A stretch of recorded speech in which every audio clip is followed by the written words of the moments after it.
Oi, tudo bem? Você sabia que o curso de Engenharia de Computação e Ciência da Computação ficaram entre os 10 mais concorridos no vestibular da Unicamp em 2022? E eu acho que nos outros anos também. Ciência da Computação é até mais concorrido que Engenharia de Computação. E por acaso eu curso Engenharia de Computação na Unicamp. Como eu tô de férias, eu decidi aproveitar que eu tava já fazendo uns projetos pessoais, postando uns vídeos, e aí eu vim falar um pouco sobre o curso Engenharia de Computação. Vou falar tudo sobre ele, para ajudar as pessoas que talvez tenham dúvidas, porque eu tinha muita dúvida antes de entrar no curso. Só um detalhe, eu peço desculpas, eu tava um pouco doente e às vezes a minha voz fica um pouco rouca. Então, voltando pro vídeo, eu vou falar aqui não só sobre a matriz curricular, matéria por matéria, porque eu acho isso uma coisa importante, porque quando você não entende nada sobre o assunto, você não consegue nem entender do que se trata as disciplinas. Por exemplo, arquitetura de computador, linguagem de montagem. Antes de entrar na faculdade, eu não tinha a menor noção do que eu ia aprender com uma matéria assim. Então eu vim aqui explicar. Só que além das disciplinas, eu vou falar de uma coisa tão importante quanto, que são as oportunidades que você tem na graduação, estágios, atividades extras, porque tem muitas outras coisas que são tão importantes quanto a grade curricular. Eu acredito que, na verdade, são até mais importantes, porque tem colegas que fazem ciência da computação e outros fazem engenharia elétrica, e eles trabalham junto na mesma empresa, lado a lado. No final das contas, a sua área de trabalho, a sua atuação, a sua carreira, tem muito mais influência de outros fatores que não são só a graduação. Tipo, dá pra migrar muito de uma área de atuação para outra, só estando na área de tecnologia, mesmo que seja engenharia elétrica, que é uma coisa que fica mais de fora quando as pessoas estão em dúvida entre ciência da computação ou engenharia da computação. Quando eu falar matéria por matéria, eu vou pincelando o que teria em ciência da computação e não tem engenharia de computação, que é o que eu faço, e vice-versa. Também falaria o que teria em engenharia de software, que não tem aqui, porque eu acho que entender a grade curricular é o que mais conta, porque o nome é só um nome. Tem curso de engenharia de software que vai ser parecido com engenharia de computação na Unicamp, só que em outra faculdade se chama engenharia de software, então não dá pra saber, é muito variado. Então é importante entender a grade curricular e pegar o espírito das matérias, porque muitas matérias de computação se repetem. Eu vou falar aqui, por exemplo, estrutura de dados. Vocês vão ver que todo curso de computação, seja ciência, ciência da computação, sistema de informação, vai ter estrutura de dados, porque é uma matéria muito essencial. Para resumir a minha ideia, eu vou falar da grade curricular, vou aproveitar e vou pincelar disciplinas que eu acho que tem a ver com outros cursos também, para poder entender um pouco mais a diferença. E depois eu falar sobre estágio, área de atuação, o que você pode fazer. Essa questão da matriz curricular é uma dica muito importante. É uma lista de todas as disciplinas que você tem que fazer para poder cumprir o curso e se dar como formada. Aí tem a carga horária, os créditos de cada disciplina, que semestre você tem que fazer e quais são os pré-requisitos. Então, se você digitar matriz curricular, sei lá, farmácia UFRJ, vai aparecer lá e aí você lê as matérias. Eu acho que é um dos jeitos mais importantes de você tentar chegar a alguma conclusão se aquele curso tem um pouco a sua cara. Então vamos para a parte 1, vamos falar das disciplinas e da matriz curricular da Unicamp. Bom, eu tô com o meu computador aqui, dá pra ver a pontinha dele na gravação. É minha colinha, porque são muitas disciplinas, então eu vou lendo aqui pra vocês. Só que antes de começar a falar das disciplinas, eu tenho que fazer duas considerações. A primeira é falar dos institutos.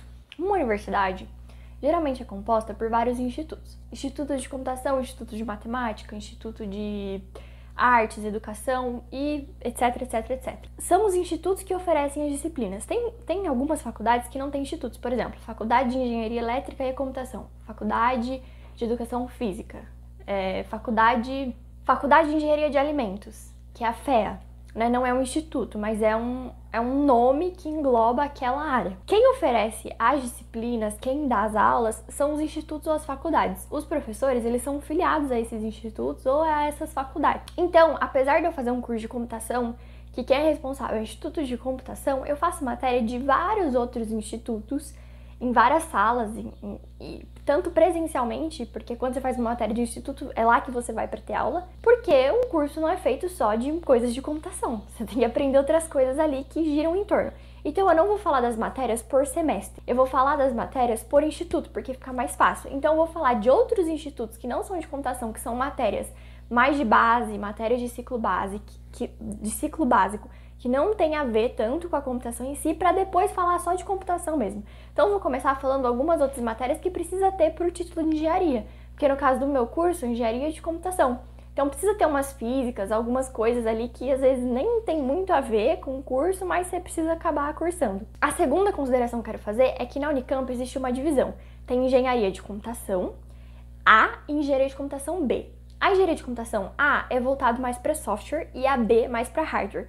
Falando assim de um jeito bem facinho de entender. Eu tô simplificando bastante, mas conforme eu vou falando da grade horária, eu vou explicando. Isso não é muito comum nas outras universidades. Geralmente, as outras universidades, engenharia de computação é só a versão B. É como se só fosse a versão B. É como se a Unicamp tivesse pegado o curso de ciência da computação e engenharizado. Ou seja, ela pegou um curso de ciência da computação, aí para ter um título de engenharia colocou algumas matérias ali, só que o curso é muito mais parecido com ciência da computação, de fato, do que com engenharia de computação. Tanto que muita gente se arrepende, 90%, 70% dos meus amigos falam, meu Deus, por que eu entrei para engenharia de computação? É muito parecido com ciência da computação, e daí tem menos matéria chata de engenharia, como por exemplo física. Que é uma matéria que as pessoas geralmente não gostam de ter. Então, eu vou falar aqui da grade horária, mais da versão A, que é a versão que eu escolhi, que é a voltada para software. Só que eu vou explicar também a versão B, quais que são essas matérias. Mas vocês vão ver que a versão B tem um ar mais, assim, de engenharia elétrica, porque junta mais essa questão do hardware, dos componentes eletrônicos, que é o que, em tese, seria o curso de engenharia de computação. Vou pegar meu computador agora pra gente falar das matérias, porque eu já enrolei muito. Vamos começar com o FGW, que é o Instituto de Física. A gente tem várias matérias do FGW. Física geral e física experimental. Para cada uma delas tem 1, 2, 3 e 4. Ciência da computação não faz as físicas 4. Só faz física geral e física experimental 1, 2 e 3. Engenharia vai até a 4. Física geral é basicamente tudo que você aprendeu no ensino médio. Vai por eletrodinâmica, eletrostática, lançamento oblíquo, atrito, só que com cálculo. Porque quando você aprende cálculo, você aprende uma ferramenta matemática mais fácil até. Alguns vão dizer mais difícil. Mas é uma ferramenta melhor para você lidar com equações. Então, ao invés de você ficar preso na equação de segundo grau, você faz umas derivadas ali e consegue chegar nas informações mais rápido. É isso, é uma física básica, é você rever praticamente toda a física de uma forma um pouco mais aprofundada e com cálculo. A física experimental é uma versão da física geral, só que você vai lá no laboratório fazer um experimento. Como que funciona esse experimento? Quando você estuda física geral, a ideia é você fazer exercícios, fazer contas baseados nas equações que você já conhece, nas equações que já existem, nas equações teóricas. A física experimental é entender como que se chegaram a essas equações teóricas. Então tem uma bolinha, você fica jogando a bolinha lá do alto e fica contando quanto tempo leva para ela cair. Aí você constrói um gráfico do espaço em relação ao tempo, ou seja, da posição, da altura dela em relação ao tempo.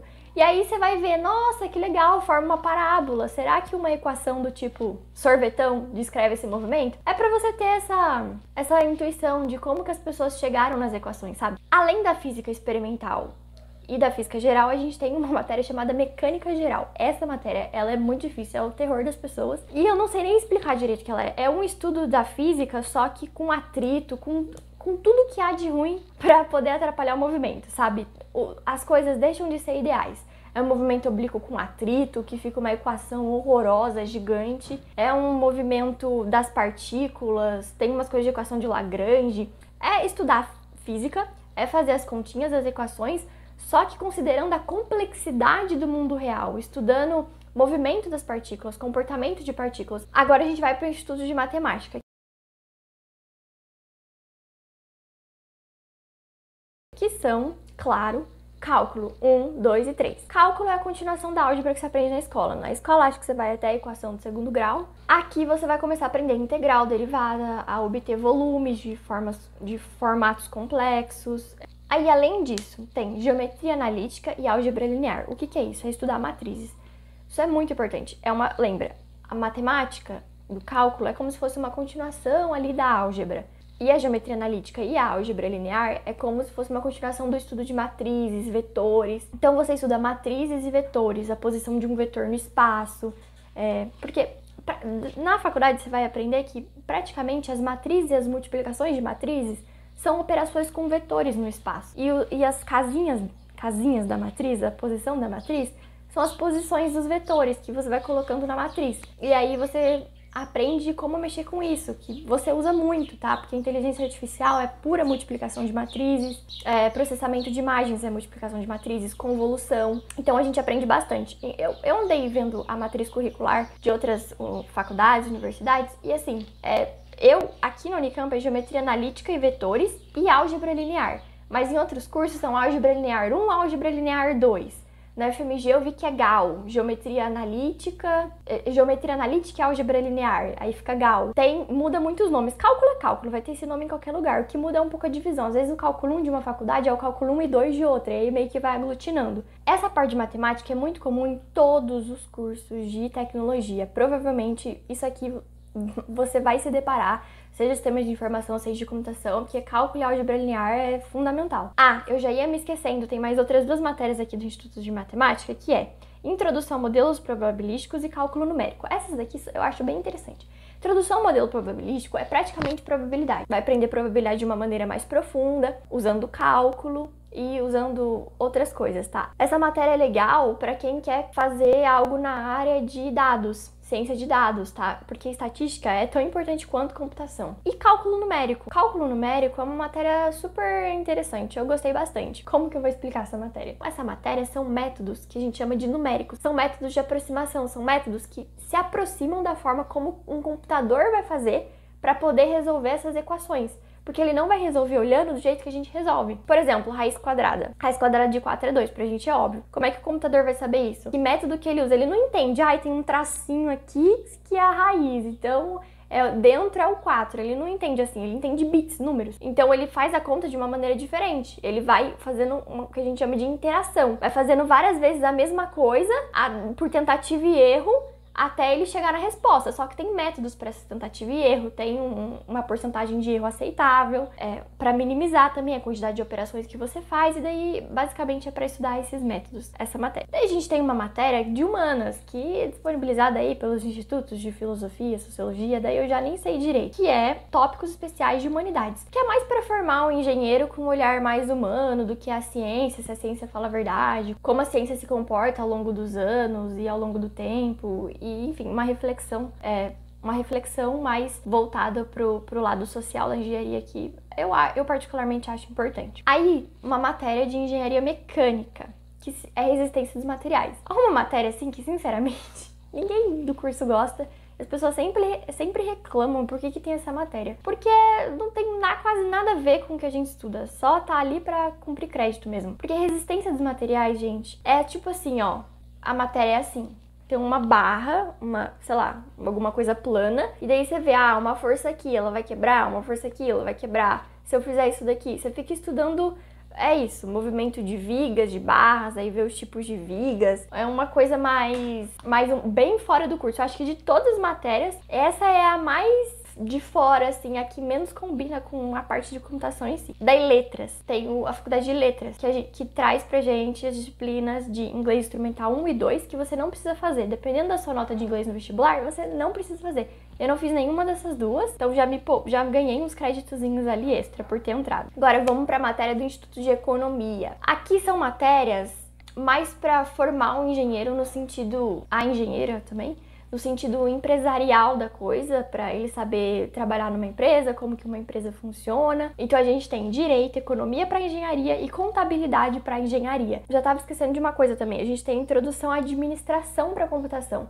que estuda a administração, como as grandes empresas funcionam, big techs, avalia mais para a área de administração mesmo. Agora, a gente vai para as disciplinas da FEC, que é a Faculdade de Engenharia Elétrica e de Computação, que aqui vem a parte de elétrica mesmo. A gente vai aprender a mexer com componentes eletrônicos. Eu vou citar todas elas. Circuitos elétricos. Circuitos elétricos é o que se aprende na escola. Lei de Kirchhoff é a primeira matéria de circuitos elétricos. É bem basiquinha. Você vai ver o resistor, aí vai ter lá a amperagem, você tem que calcular a corrente, calcular a voltagem do resistor, calcular a resistência. Só que, assim, ela vai começar a ficar mais complicada, porque vai começar a vir cálculo, vai começar a vir número imaginário, vai ficando mais complexo, só que ainda assim é a matéria introdutória dentro do curso da Faculdade de Engenharia Elétrica. A gente vai para eletrônica aplicada, que é uma continuação dessa matéria de circuitos elétricos, só que é mais complexa, que daí você começa a aprender transistor, estruturas, MOSFET, esse tipo de coisa, que são funcionamento de componentes elétricos, que são formados por dentro deles vários outros componentes. E aí você também tem que calcular qual que é a voltagem, qual que é a voltagem de pico, o que vai acontecer com o resistor. É tudo a mesma ideia, só que vai ficando mais complexo e com mais componentes. Daí tem o laboratório dessa matéria,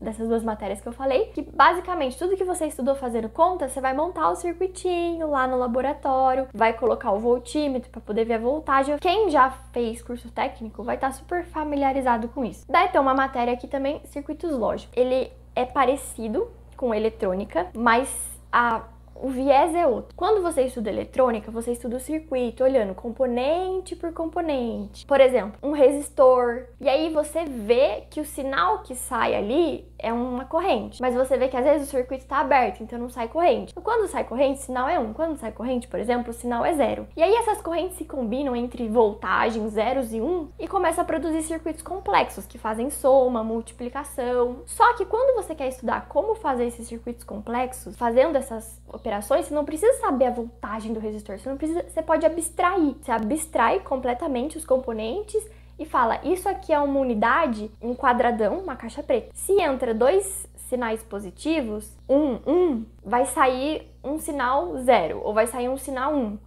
Então você abstrai, não interessa o que tá ali, não interessa o componente eletrônico, interessa a lógica que eu tô usando. Então como que eu combino essas caixinhas pretas para poder formar o que eu quero, para poder obter a saída que eu quero? É isso que você estuda quando você fala de circuitos lógicos. Você abstrai todos os componentes eletrônicos e estuda a lógica por trás para poder conseguir os resultados que você quer. Agora a gente vai para o Instituto de Biologia, que é uma matéria de Ciências do Ambiente. Essa matéria eu ainda não tive, uma matéria bem curta, no sentido de ter pouca carga horária. Eu imagino que seja mais pra... Eu imagino não, né? Eu sei pelo que outras pessoas já fizeram e o que eu sei da grade, é para poder entender o ambiente, a relação do homem com o ambiente, qual é o nosso impacto na natureza. Instituto de Química tem 2 matérias, Química Experimental e Química Teórica, mas não é nada muito complexo, não tem equação, cálculo, não tem nada disso. Agora, finalmente, vamos para as matérias do Instituto de Computação, que para quem faz a versão Engenharia de Computação A, é o que tem de monte depois no curso. Se o vídeo já estava longo, vai ficar mais ainda, porque agora eu vou explicar bem mais com detalhes, porque são as matérias da computação mesmo. Antes de começar a falar essas matérias, eu quero fazer uma observação. Você, na faculdade, não vai aprender nenhuma linguagem de programação. Você vai aprender conceito de programação e computação. A linguagem é apenas uma ferramenta para você usar. Então, cada matéria é de uma linguagem. Depende da preferência do professor, depende de várias coisas. Então, meio que você se vira para aprender a linguagem. Alguns professores são legaizinhos e as 2 primeiras semanas de aula são para você se adaptar àquela linguagem. Mas depois,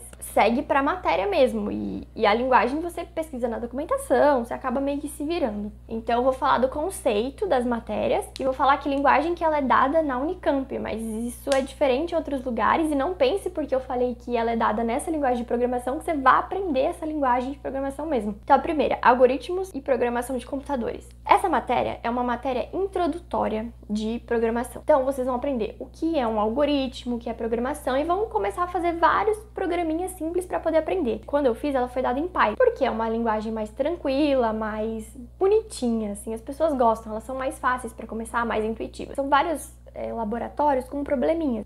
Por exemplo, um carro custa tanto, gasta tanto de gasolina, vai viajar tantos quilômetros, o preço é tanto, quanto que o carro vai consumir no final de tal dia. Aí ele explica como que vai ser a entrada, como que vai ser a saída, e aí você tem que fazer o programa de uma forma que receba a entrada e devolva a saída esperada. Só que esse exemplo que eu dei é mais bobinho, vai ficando um pouquinho mais difícil depois, não são tão simples. Conforme você vai aprendendo e fazendo esses labs, você vai discutindo conceitos de programação importantes, como por exemplo, multiplicação de matriz, ordenação de listas, coisas que quem não programa antes não está familiarizado. Como, por exemplo, eu, que não sabia programar nada quando entrei na computação. São conceitos fundamentais que depois você vai aprendendo e vai acabar meio que ficando óbvio. São laboratórios mais para expor você a situações em que você tem que mexer com lista, com matrizes, para começar a entender esse tipo de coisa. Vamos para a estrutura de dados, que é uma das matérias mais importantes e muito difícil. Geralmente as pessoas falam que essa é uma das matérias mais difíceis de computação. Ela é uma matéria que busca entender como que a gente vai armazenar dados para poder manipular esses dados. Vamos supor que você quer fazer um programa para um hospital que receba a lista de pessoas que tem no hospital e administre essa fila, considerando que tem a fila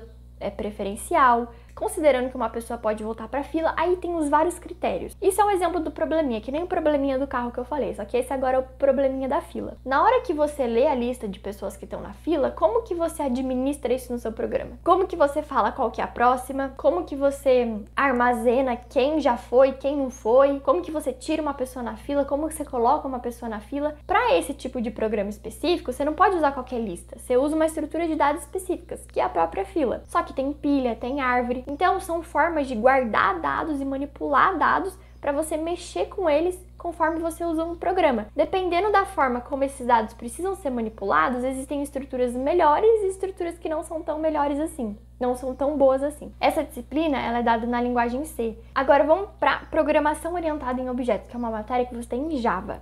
Essa matéria sobre um paradigma de programação, que é justamente programação orientada a objetos, porque até então, esses exercícios de programação que eu falei, são esses probleminhas que eu expliquei. Só que agora, não, a gente não tá falando de probleminhas, a gente tá falando de estrutura, de um sistema, um jogo, um software, que ele precisa funcionar. Não é uma entrada, e aí você escreve um programa e ele devolve a saída. Não, é um software mesmo, é uma coisa que tem um funcionamento ali. E uma das formas de você montar isso é fazer uma programação orientada a objetos. Tem várias formas de fazer isso, de ver as arquiteturas. É uma coisa bem fundamental também. Muitas coisas são programadas a objetos e isso é muito comum em vários cursos. Agora vamos para a organização básica de computadores e linguagem de montagem. Bom, vocês viram. Primeiro, aprender algoritmos e depois estrutura de dados. Agora, o que a gente vai fazer é entender um pouquinho melhor como o computador funciona para poder entender esses códigos. Porque quando você usa Python, você manda o computador fazer alguma coisa programando, porque linguagem de programação é isso, é uma forma de você comunicar com o computador. Então você fala para o computador, coloca isso na tela, soma 2 mais 2, faça isso 5 vezes. E aí o computador vai lá e faz. Só que como que o computador entende isso? Porque você digitou uma coisa. E aí você salvou num arquivo. Como que esse arquivo é lido pelo computador, transformado em alguma coisa que ele entende para virar um código de fato? O computador ele funciona com vários componentes. Um deles é a CPU, que é uma central de processamento onde de fato as coisas acontecem mesmo. Que é onde tem aqueles circuitos lógicos, aqueles componentes eletrônicos que eu tinha comentado antes nas outras disciplinas. Essa matéria, quando a gente fala de arquitetura de computadores, a gente está falando disso. De como funciona a arquitetura do computador para ele poder operar. Tem uma lógica de coisas que acontecem para sair do que você manda o computador fazer pela linguagem de programação até o que acontece de fato, o que é feito de fato pelo computador. Então, nessa disciplina, você aprende o quê? Mais ou menos como funciona isso, como que o computador vai gerenciando essas tarefas. Essa linguagem de montagem que tá falando aqui no nome da disciplina é uma linguagem mais próxima do que o computador entende. Então, na hora que o computador vai entender isso e transformar em várias coisas até ser executado o código mesmo, vai exigir menos passos, porque a linguagem já foi feita de um jeito mais fácil para o computador transformar e entender aquilo. Então, nessa matéria, a gente programa em Assembly, usando uma arquitetura RISC-V, que não precisa saber, eu só tô falando para caso alguém já tenha algum técnico, já saiba, e vai entender um pouquinho mais dessa arquitetura de computadores. Agora a gente vai para uma parte mais teórica de algoritmo. O que eu falei até agora sobre computação, a gente programou de fato, entendeu mais o funcionamento do computador. Agora a gente vai para uma parte totalmente teórica. Não tem a ver com o funcionamento do computador, com uma programação em si. É mais para entender algoritmo. Para eu explicar essas matérias, eu preciso explicar rapidinho o que é algoritmo. Algoritmo é uma receita de bolo para você poder fazer alguma coisa. Primeiro, faça isso 5 vezes. Se o resultado for esse, faça tal coisa. Se o resultado for outro, faça outra coisa. E assim você vai dando uma instrução para poder obter o resultado. Quando você programa, você transforma essas instruções em uma linguagem de programação que o computador entenda. Você ser um bom programador, uma boa programadora, você precisa entender, você precisa saber como resolver um problema antes de saber programar ele.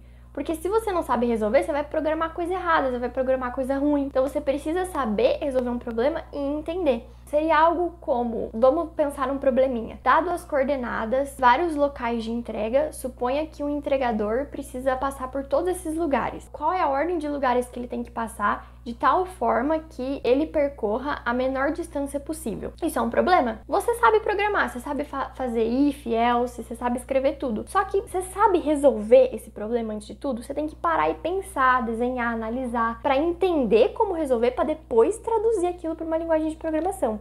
Essas matérias que eu vou citar agora elas estudam algoritmos de caminho mínimo, de fluxo, de ordenação, para poder entender como funciona essa questão teórica, a complexidade do algoritmo, ou seja, quanto tempo ele vai levar para resolver, se ele é eficiente ou não, porque existem várias formas de ordenar, existem várias formas de achar caminho mínimo, existem várias formas de resolver muitos problemas. E existem problemas que até hoje não tem solução, não porque a gente não sabe programar, mas porque a gente não conhece um algoritmo que resolva aquilo de um jeito tranquilo, de um jeito ok. Então a gente estuda isso, a gente estuda problemas que ainda não tem um algoritmo viável para solucionar, estuda a complexidade deles, estuda os pontos positivos, os pontos negativos desses algoritmos. É uma questão bem teórica e estuda muita lógica para poder entender se isso acontecer, isso aqui também não acontece. Sequência lógica, algoritmos, é uma parte teórica para entender os algoritmos mesmo. Essas matérias são Fundamentos Matemáticos da Computação e Projeto e Análise de Algoritmos 1 e 2. Se você for de Engenharia de Computação B, que é da parte mais de hardware, você não é obrigado a fazer o 2. Todas as matérias que eu falei aqui até agora, quem faz Ciência da Computação também tem que fazer, tá? Do Instituto, essas matérias do Instituto de Computação. Praticamente todas as matérias são parecidas, mas quem faz Ciência de Computação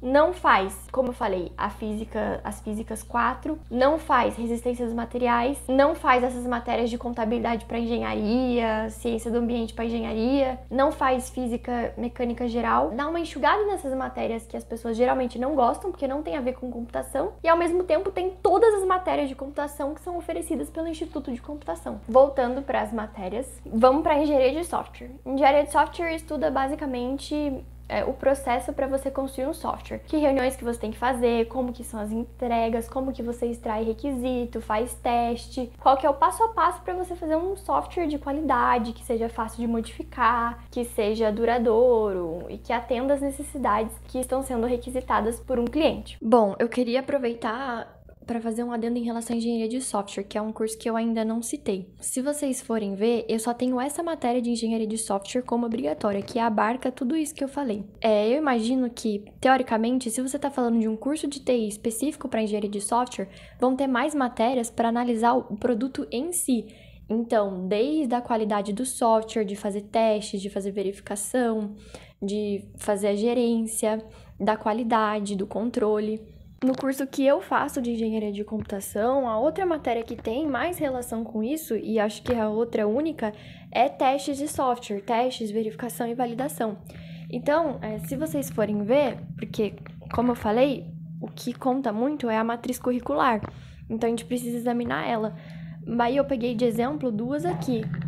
Uma da UNB e uma da Universidade Federal do Paraná. E vocês podem ver que tem muita matéria parecida, é praticamente um curso de engenharia de computação que eu faço, só que além disso tem o que eu comentei, muita coisa voltada para software, especificamente. Então, requisitos de software, tem interação humano-computador, que eu também tenho, mas testes de software, qualidade de software, tudo matérias obrigatórias, sabe? Então, se vocês forem ver aqui, nessa da Universidade Federal do Paraná, tem muita matéria parecida também, é praticamente um curso de engenharia de computação. Tem inteligência artificial, banco de dados, matérias que eu comentei, eu ainda vou comentar. Mas se vocês forem ver, tem laboratório de engenharia de software como obrigatória. Então tem bastante coisa voltada assim pro desenvolvimento do produto em si. Então eu acho que essa é a principal diferença. Se for um curso de engenharia de software, ele vai ter mais coisas voltadas para a construção do software, desde a concepção da ideia até a release, que é quando o software é liberado para uso e considerado finalizado, digamos assim. Sistemas operacionais é uma matéria que estuda softwares específicos para gerenciar um computador, que nada mais é do que um sistema operacional. O Windows, por exemplo, ele é um sistema operacional. Porque quando você liga o computador, para você poder fazer as coisas básicas, que é instalar um navegador para você procurar o Google, você instalar uma câmera, você precisa de alguma área de trabalho, você precisa de uma barra de busca, que é aquelas coisinhas do Windows que tem ali, para gerenciar a bateria, para você ter um botão de desligar. Então, você estuda como que o sistema operacional gerencia tarefas para poder administrar um computador, um hardware. Banco de dados, teoria e prática é uma disciplina para poder aprender como que os bancos de dados funcionam, como armazenar dados, e aí vamos aprender a usar SQL, que é uma ferramenta de busca no banco de dados. E aí a gente aprende a melhor forma de armazenar, como obter dados, como salvar dados e manipular esses dados. Agora, laboratório de circuitos digitais, que é uma matéria para poder aprender a fazer circuitos digitais. Não é que nem um laboratório de eletrônica, que você pega no resistor, pega num capacitor e aí você vai montando o circuitinho que você precisa. Um circuito digital, ele é uma coisa mais pronta, você vai mexer com as plaquinhas, aí você vai fazer um relógio, vai fazer vários projetozinhos para poder aprender a mexer nesse tipo de circuito. Daí tem uma matéria para sistemas distribuídos, que o próprio nome já diz, sistemas distribuídos é um sistema que não é centralizado, ele é distribuído. Então, uma rede de computadores, uma rede de servidores, e aí cada componente tem o seu papel, e essa rede precisa se comunicar de alguma forma. Então, precisa ter um entendimento de como isso funciona. Projeto de sistemas computacionais é uma matéria que é livre. Você tem que construir um projeto grande. E aí você fica o semestre inteiro para fazer um projeto. E aí depende do professor que dá. Cada professor do Instituto de Computação tem uma linha de pesquisa. Então, se você faz a matéria com eles, provavelmente você vai fazer um projeto na área dele. Então, você pode fazer na área de inteligência artificial, de banco de dados, de software, de várias coisas. Mas é uma disciplina inteira, não tem aula.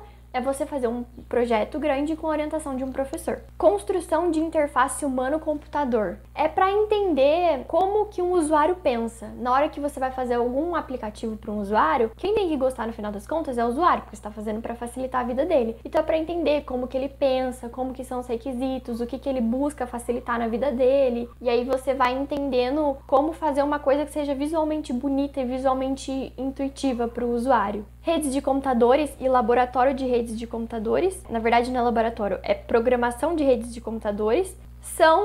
O próprio nome já diz, é mais para estudar uma rede de computadores. Então, vai entender a internet, como tudo funciona, como que é o protocolo da internet, como que os computadores se organizam em rede privada ou rede pública, e aí explora tudo isso.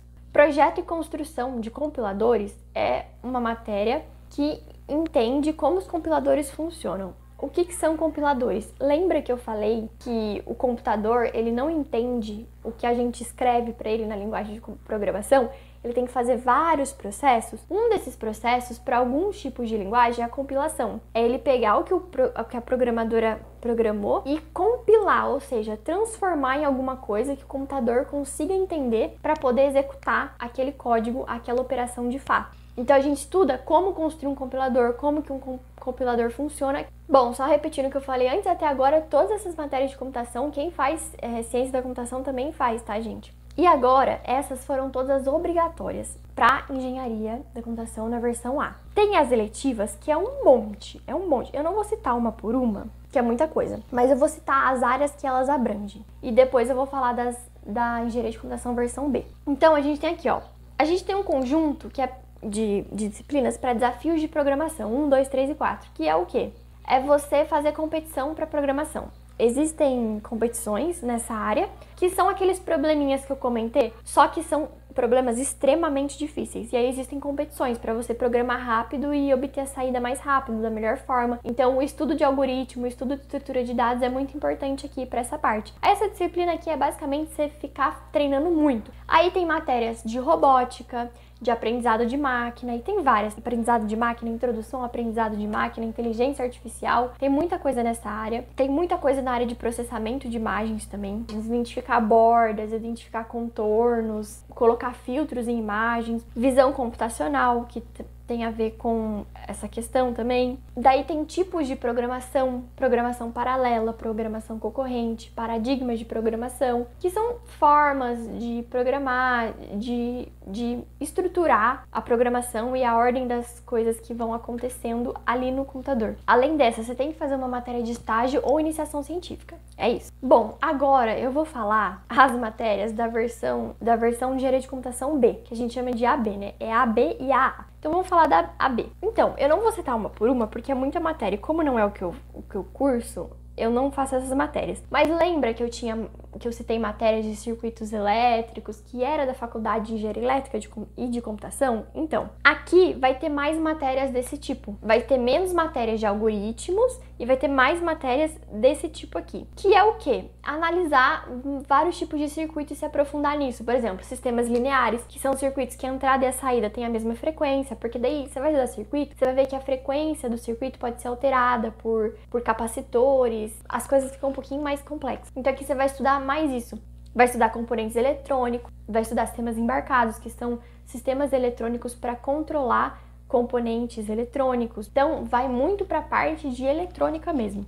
Análise de sinais é você ver o sinal que está entrando, que está saindo no sistema ou em alguma parte do sistema. Sinal, a onda, o tipo de onda, o formato de onda, a frequência da onda.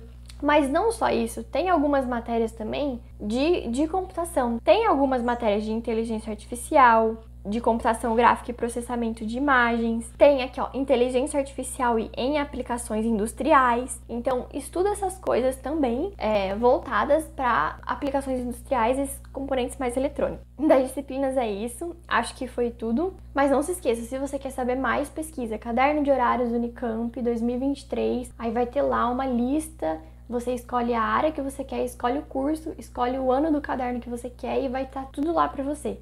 Bom, agora para finalizar, eu queria falar das outras coisas que você pode fazer na graduação, que tem uma infinidade de coisas. Você pode dar monitoria, ser monitor de uma matéria, de uma forma remunerada, e aí você vai ganhar um dinheirinho para poder ajudar os alunos com as dúvidas de matérias que você já fez.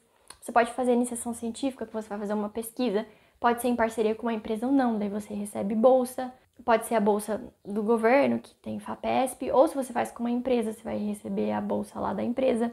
Obviamente, tem estágio, que é uma coisa que eu ficava muito preocupada antes de entrar na faculdade. Será que vai ter oportunidade? Será que vai ter estágio? E realmente tem. Quando você entra para a faculdade, você vai ter um e-mail institucional, que é, por exemplo, no meu caso, é o e-mail da Unicamp. Então, a empresa, ela quer buscar estagiário, ela manda e divulga para o e-mail da Unicamp. Da Unicamp repassa para todos os alunos. E isso tem também, para todas as outras faculdades tem isso. Então, você tem acesso a muita oportunidade. Além disso, tem os grupos de estudos. Então, tem grupo de estudo de criptografia, tem grupo de estudo que faz carrinho, que faz robô para lutar, que faz robô de inteligência artificial, que participa de competição. E daí, você pode entrar nesses grupos e aprender muita coisa. Tem empresa júnior, que é uma empresa só que formada por alunos, estudantes que não são formadas ainda e oferecem serviços ali. Aí você pode trabalhar numa empresa, não só na área de tecnologia, mas você pode trabalhar como design, como gerenciando projetos, ajudando com outras partes da empresa. Tem muito projeto social.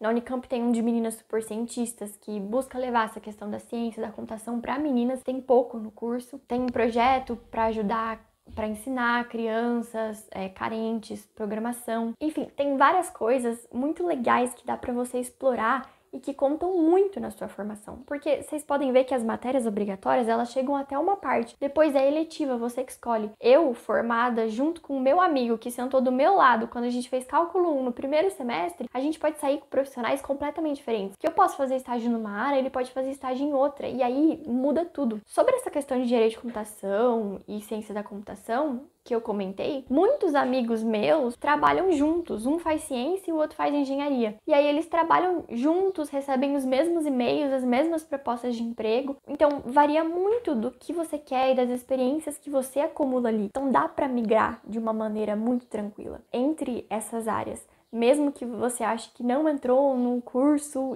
certo, ideal. Pelo menos estando na área de tecnologia, tem muita coisa que você pode fazer. Eu realmente acho muito legal a universidade, tudo que você tem acesso lá. E eu acho que para quem tem a oportunidade de fazer e gosta da área de tecnologia, é um curso bem legal. Claro que, né, gente, não romantizando. Às vezes você fica de saco cheio, é muita matéria, muita coisa. Você vê matéria inútil, você vê professor ruim, professora ruim, você se estressa. Nem toda matéria que você usa você aprende, né? Mil maravilhas. Mas, no geral, é uma oportunidade que eu acho que para quem pode, vale a pena não deixar passar. Era isso que eu queria falar. Eu vou acabar por aqui, porque eu já acho que esse vídeo tá gigante. E eu espero que vocês tenham gostado. Qualquer coisa, perguntem aí. Ou podem... Entra no Instagram, fuça, sabe? A Unicamp tem Instagram, as universidades têm Instagram. Esses grupos de estudos que eu falei, eles têm Instagram. Daí você entra, conversa, vê como funciona. Que daí você vê na prática mesmo como que as coisas funcionam, o que as pessoas estudam e o que elas estão colocando a mão na massa mesmo. É isso, gente. Falou!